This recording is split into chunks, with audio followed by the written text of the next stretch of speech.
Hamıya salam. Bu gün fizioterapiyada və reabilitasiyada daha çox istifadə olunan masaj proseduru haqqında danışmaq istərdim və masajın əks göstərişləri haqqında sizə bir qısa olsa da biraz məlumat vermək istərdim. Bəli, masajın da əks göstərişləri olur. Bu əks göstərişlər bir sıra xəstəliklər var ki, orada masaja getmək olmaz və masaj xidmətindən istifadə etmək olmaz.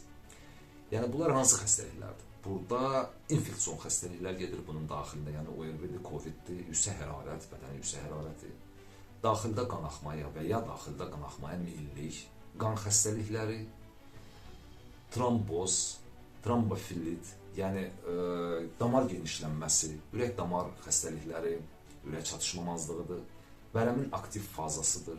Ağır travmalardan sonra birbaşa müraciət etmək olmaz, burada sınıq da ola bilər, əzinti də ola bilər.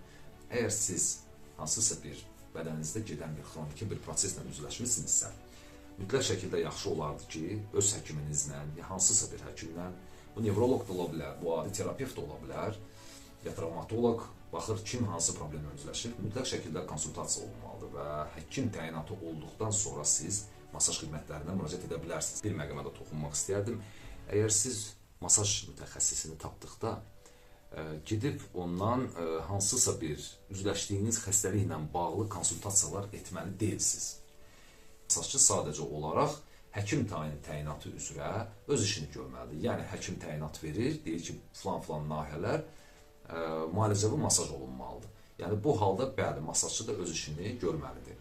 İstisna halları ola bilər ki, əgər masajçı həkimdirsə və ali dərəcəli bunun tibbi təhsili varsa və bu sahədə böyük bir təcrübəsi varsa, o halda bəli, siz həkim masajistdən konsultasiya edə bilərsiniz və müalicə, belə deyək, təyinatını ala bilərsiniz. Əks halda adi peşə sahibi olan masajçıdan siz heç cürə müalicə sxemini, hansısa bir resept, dərman, bunları ala bilməzsiniz. Bu heç cürə düzgün deyil və qəbul edilməzdir. Bu qədər. Çalışın, stresten və həyəcandan uzaq olun. Sağ olun.